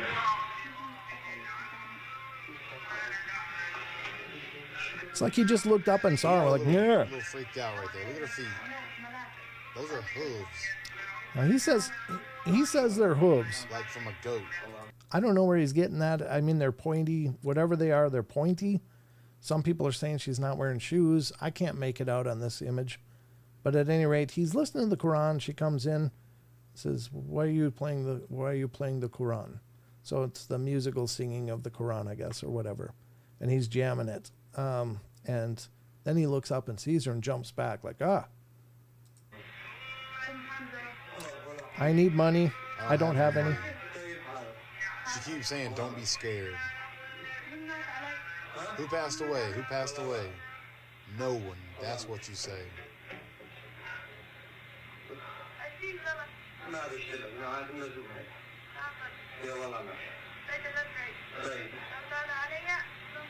Then she like cusses him out in Arabic, I guess, because she wanted money. So, yeah, I can't see the feed either, unknown. And I don't know. Could it be? Maybe. I don't know. Or is it just some clickbaity fabrication? I just find it unusual because she's very, very, very, very, very pale, first of all. And I don't know that it's real common in Muslim countries to screw around with this kind of stuff. I think that's a great way to find yourself, with rocks bouncing off your head and stuff. I don't think they play around very much with stuff like this. Stay weird, yo. If a jinn ever asks you who passed away, this is what you say. So there you go. I'll put a link to this in the show chats. You guys can check it out if you're on Facebook. Jinn are known to be bad with money. Yeah, I guess. I'm sure they're, probably maybe I'm part jinn. Oh, yeah, same. Yeah, I don't know. It's just too hard to say. It's hard to see what he was seeing, I guess. Yeah, I mean, all you can make out is that some female cloaked in dark clothes, which is also not uncommon in Islamic countries. The fact that she's not doing the full face wrap, it depends on the Islamic country. It's like several Islamic countries don't require you to cover your whole face, but some of them do, except for the eye slit or whatever. But could this be a jinn? I don't know. I don't even know if it's fair to ask you to vote, because there's really nothing to go on with this one other than a claim. We can see there's reaction is pretty much it. Yeah. Yeah, his reaction and the claim. I mean, he does jump back, and seems like he's pretty uncomfortable just to watch the way he reacts. I mean, she comes in and and the subtitles will be on the screen. Why do you play Quran? Was the first question. Why do you play Quran? How are you doing? Oh, and then he looks up and is like, whoa, obviously disturbed. Don't be scared. I'm an angel, it says. Do you need it? She asks, do you need anything? He says, no. I need money, she says. He says, I don't have any. Don't be scared, she says. Whatever. It's just very unusual. Yeah. I don't think they know, like they don't have tweakers over there probably. Nobody's all methed out or on a week-long bender from meth. And you might see that in America just from that reason. But over there it's less common, I think. So it is in the dark. She's all by herself. Very strange. Could it be? Maybe. Yeah, a coin for the ferryman. Good. Yeah, exactly. Very strange, whatever it is. But I got one more video to go through, and then we're going to hit the cryptid corner for the last part of the game. And we'll see where we end up here. There's one more. This one's another one from the archives that Matt Knapp posted from Bigfoot Crossroads. And it's from the BBC archive. It's Mrs. Mitchell shares her Bigfoot wisdom. It's 38 seconds long. And I really think it's cool that Matt's posting these. I think they're very interesting. And I'm not really sure who Mrs. Mitchell is. But if any of you know, then you know. If you know, you know. If you know, you know. IYKYK, right? If you know, you know. Yeah. All right, so let's check out this one. I'm going to put on the sound, and this again is from the BBC archive. Let's check out what is this video. I haven't even listened to it. I just saw it. Well, I know that there is a Bigfoot because I've heard about him all my life since I was a little bit of a girl. I've heard my parents and different ones talk about him. They have a name for him, Lekitlega. That's what they call him. And as I always say, I'm not scared of him because to me, in the way I think, he's just another person. I'm not a bit scared of Bigfoot. I can go out anywhere alone on the mountains here. I'm never scared because I've heard about him all my life. There you go, Mrs. Mitchell. I would love to hear the full interview with her. And I'll have to ask Matt where he got that from, because I think that'd be fantastic. And any of these that he's been posting are really fantastic. I mean, these are look back into the 60s, 70s, and people talking about Bigfoot. So obviously there's a lot more conversations about Bigfoot happening nowadays, but that's a pretty cool one. So I guess this is where we close out. What the hell is that? What the hell is that? And we open up the next part, which is this. Boom, boom.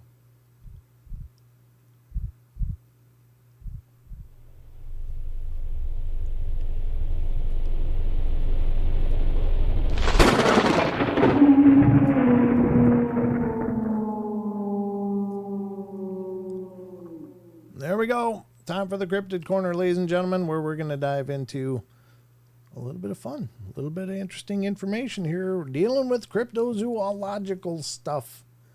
And we're going to start this journey at Sasquatch Chronicles. So, we're going to start this out with a preview that Wes posted over on SasquatchChronicles.com on the blog. And it's right here. Thank you, Sheldon, for putting the link up there. Please support Wes's blog. It's exceptionally well done. Even features my stuff over there, which is unbelievable. Oh, that's nice. It is nice, isn't it?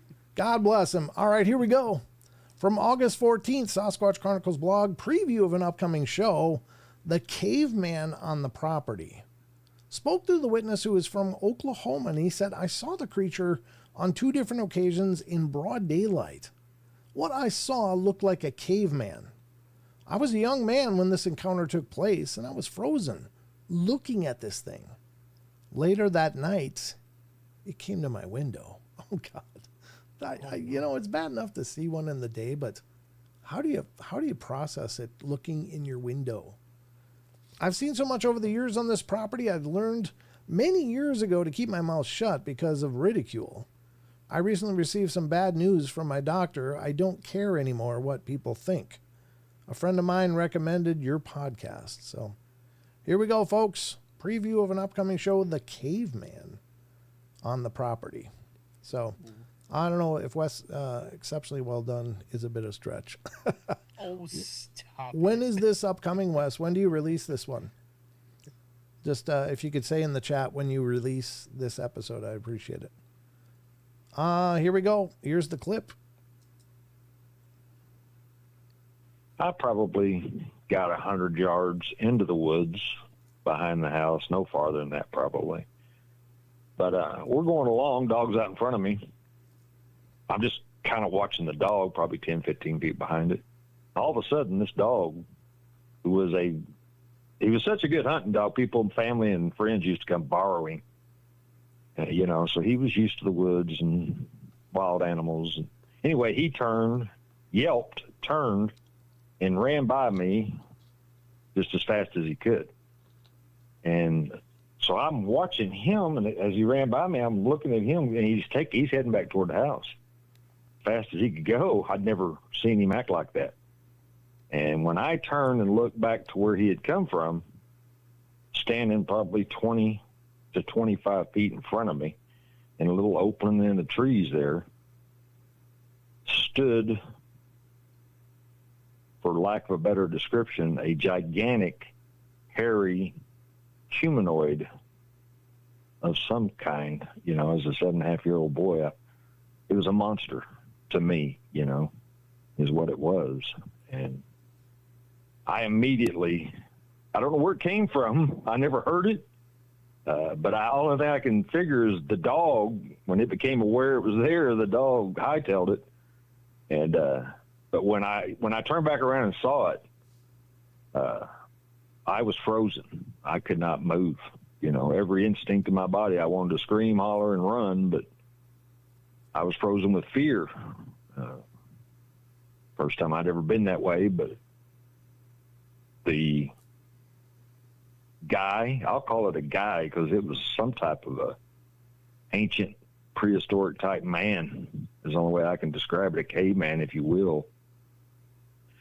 And I'm looking up at it, you know, because it's huge. You know, I've never stood next to another human being that even comes close to how big this thing was.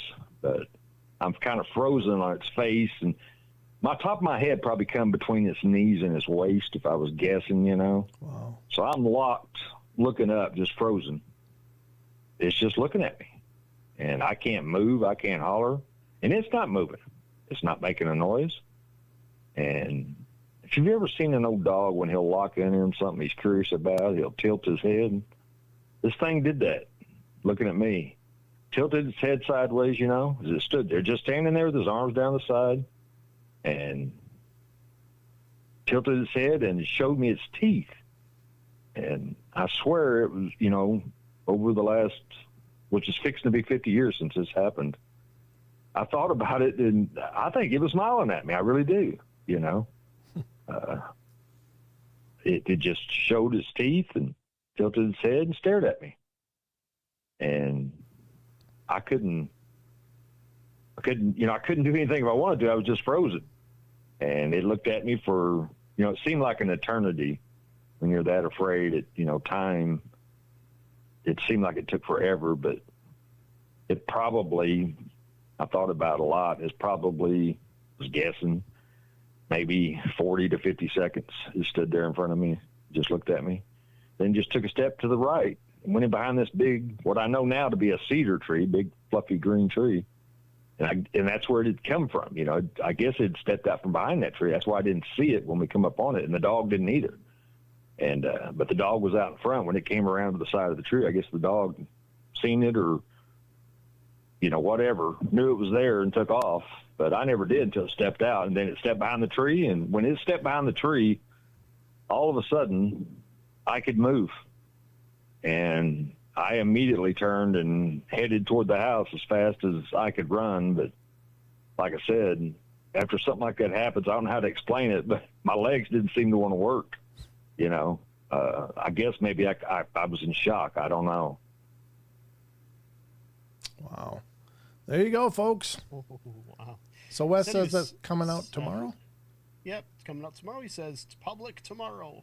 Yep. So you don't have to be a member. Just go over and check it out tomorrow on whatever podcast player you get Sasquatch Chronicles on, but that'll be tomorrow.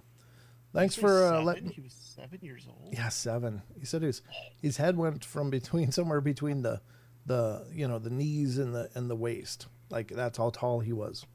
I don't know what average height for a 7-year-old is, but that's got to put this thing somewhere in the near 10-foot range, I would think. Unless he is a real short 7-year-old, I don't know. But wow, that is just incredible. Maybe it's more like 8. I don't know. It just seems like an enormous experience. I don't know what that would be like, but even for the most of a minute, even though it seemed like a lot longer for him, just to be locked in that thing and then to see it kind of tilt its head and then show its teeth, like it was smiling, like it was smiling at him. I mean, this kid's a chicken McNugget, you know. He's literally fun size for this thing, and I'm glad it was obviously it was a shocking experience, but interestingly enough, though, I've heard so many reports through the years, not like a large percentage, but so often that weird head tilt comes into play. I've heard many people that have had face-to-face encounters talk about how it's like they're examining you, like, the old thing. And I find that really interesting because we do that, dogs do it, as he mentioned, and it's kind of like this universal, yeah, you're right, Jeff, many stories from Oklahoma, yeah. Oklahoma's really got an exceptional amount of experience there. I think, again, in the northern part of Texas, right under Oklahoma as well, is a lot of reports going on, and it's crazy. Definitely Oklahoma is right up there with, as far as Bigfoot reports, with, Pennsylvania and Ohio, and maybe not as many as Washington State, but there's a lot less people up in Washington State. There's a lot of empty spaces where people aren't seeing stuff. So I don't know if there's more up here or not in our neck of the woods, but it's incredible the amount of claims that are coming out. Now, I don't know if it's a fear exaggeration type thing, But if it truly was like around 40 seconds, that is a long time to be in that fear position. Of Well, just yeah. staring. You're in a state of trauma. I will tell you that, and I don't know if everybody shares this experience or not, but when I've been in traumatic situations, like even one time I was downhill sliding and I was riding my friend's wooden, big, long, the curved nose toboggan, and the old fashioned kind. And he's like, oh, you just steer it by dragging your hands. And there was a ravine next to where we were going. And I was like, oh, okay, well, let me give it a shot. So I got on this big wooden toboggan and I'm dragging my hand like a freaking boat anchor. And this thing is just going straight to the ravine. And it went over. There was like a bump next to the ravine. And I'm airborne looking down. And it's like suddenly everything's in slow motion. And I'm falling and I'm looking and I look down and there was a dead tree next to the wall of the ravine that had fallen. And it was like this long tree right under me. And I was like, I've got to land on that. Otherwise I'm going into those boulders and this is going to suck. And sure enough, both my feet landed, but I was able to break all of that down as I'm in free fall. And I, that was a traumatic experience, but everything slowed way down. So for this kid to be in that, in a much longer experience, I'm sure it seemed like an hour to him, at 7 years old, just staring at this thing, unable to move. He wanted to move. He couldn't move.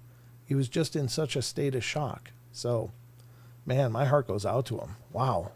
Yeah. That is really incredible. But it sounds like it's going to be an amazing episode. So make sure to tune in tomorrow, folks. But we got more from the Chronicles coming right up here. We're going to get to this one from August 15th. Eerie vibes while hiking. A listener writes, good afternoon. About a month ago, my girlfriend and I had a strange encounter in northeast Pennsylvania. We were enjoying a quiet evening fishing at a local state game lands pond when all of a sudden we both had this feeling we're being watched from the woods. After about 10 minutes of this feeling, we began to hear what I've heard on your show as samurai chatter. It was loud enough that it seemed like it was a conversation only a few feet away, but almost like it was coming through one of those cheap voice changers that made it hard to understand someone.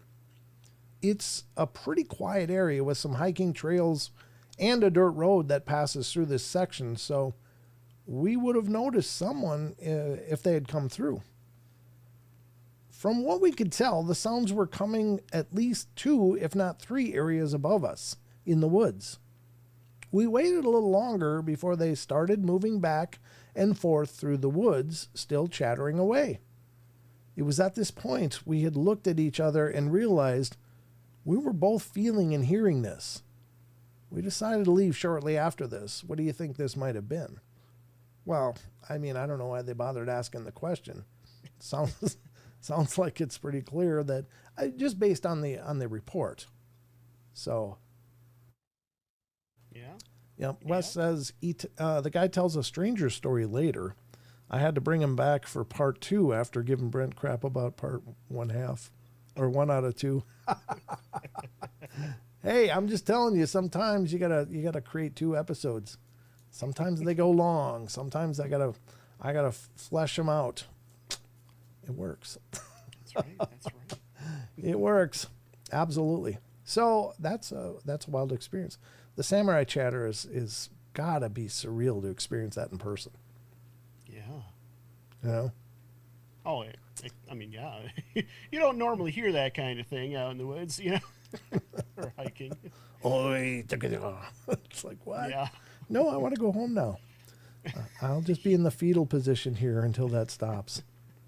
That is creepy. I mean, it's most likely another language, and it's just how they talk.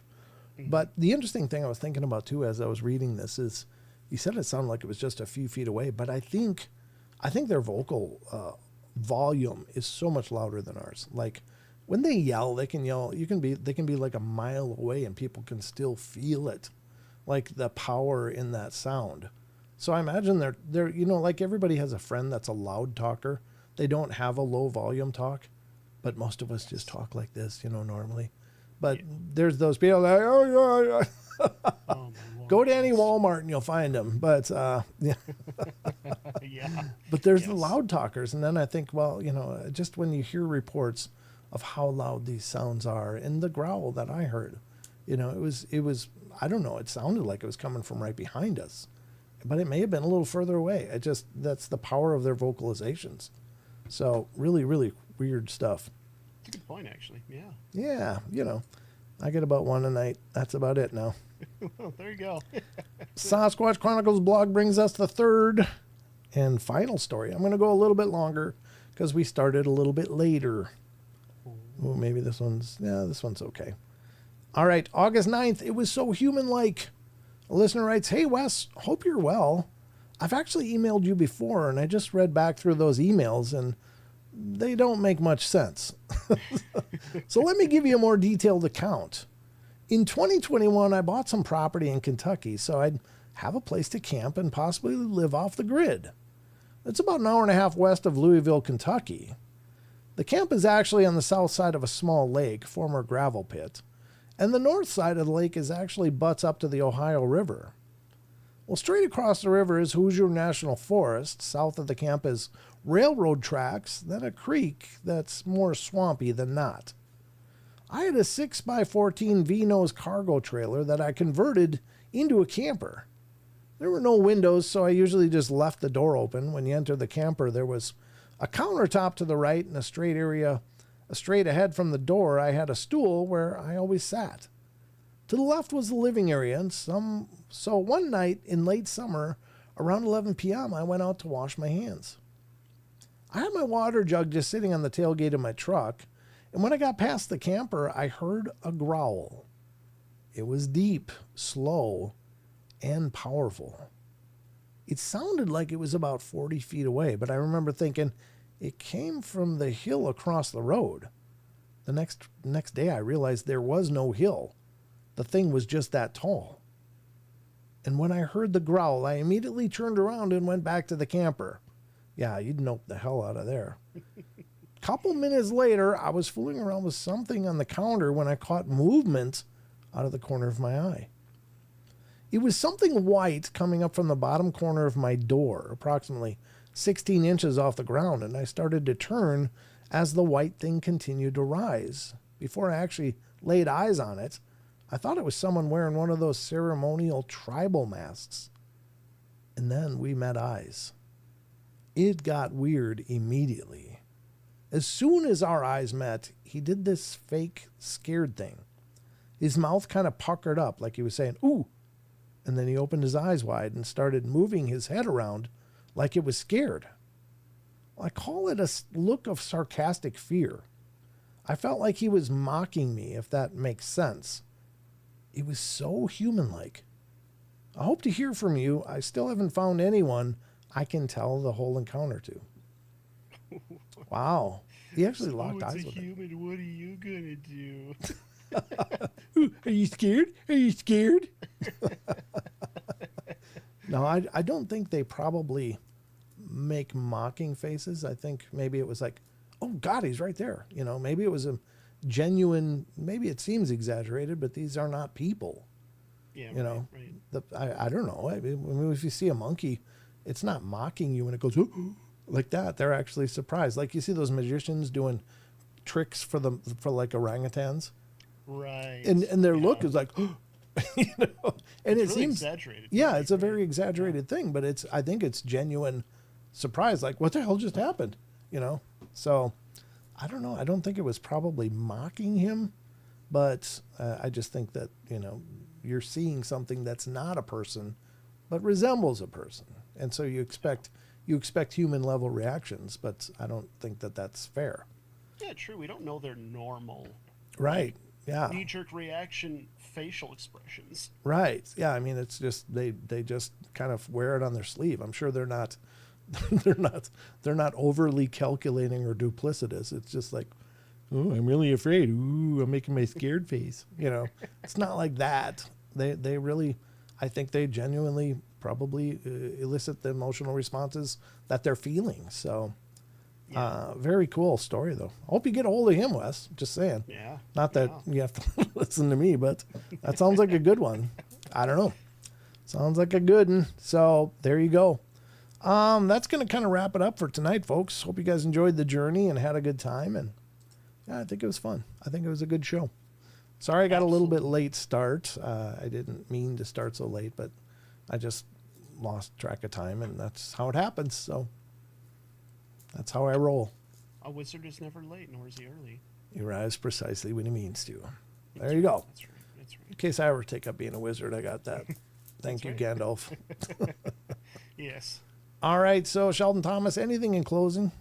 Always. So, guys, don't forget paranormalportal.net, the home base of the Paranormal Portal, where you can always stay up to date on new episodes. And One Dad's going live, as well as your very own Interview Me button right on the page if you want to share any of your amazing stories. As well, don't forget the Discord link, where the community comes together and has their amazing discussions. As well as, that's where Chucky posts the question of the week. There's still time for tomorrow's question to get your answers in and get your opinions out there. There you go. That's our story, and we're sticking to it, folks. That's right. That's how I roll, Frank Hansen. That's the Minnesota Iceman. It was a video that Wes put together. Oh. Frank Hansen. He sounded an awful lot like Joe Biden. It was really weird. All right, folks, that's going to wrap it up for the Portal tonight. Hope you guys have a great night. Thank you all so much for being here, and thank you to all the kindness, those of you that gifted memberships tonight. I really appreciate it. That really means a lot and goes a long way. And thank you to the channel members, those of you who are making the investment in the show. I really appreciate it. Your kindness is what's keeping the lights on. So thank you all so much. And I'll be back tomorrow night for the next show. So not sure if Tex is joining me tomorrow or not. I haven't gotten a hold of him. So I don't know. Might be guest free tomorrow. Might be just you guys and me. But we'll have fun no matter what happens. So tune in tomorrow night, same time. Again, we do these live shows every Wednesday, Friday, Saturday. Now, go over and check out Spaced Out Radio with Mr. Dave Scott. And tell him the Portal sent you. All right, that's it. Good night, everybody. Good night.